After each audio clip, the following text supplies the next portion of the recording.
তাহলে এটা যদি কেউ সহ্য করতে না পারেন, তাহলে কেউ যদি তার আপন মায়ের সাথে বিবাহ করে তাহলে তাকে কি করবেন?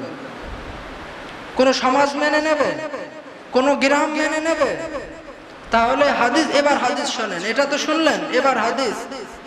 আল্লাহ রাসূল বলছেন যে সুদের 70 প্রকার গুনাহ আছে। একটা যদি কেউ সুদ খায়, সেই সুদের গুনাহ কয় প্রকার?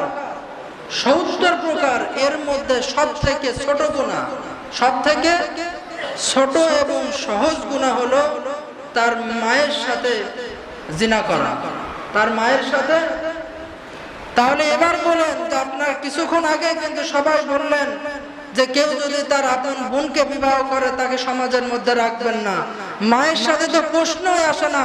তাহলে যে ব্যক্তি সুদ খাচ্ছে, এর সঙ্গে জড়িয়ে আছে, তাকে কিভাবে সমাজের মধ্যে আপনারা রাখবেন?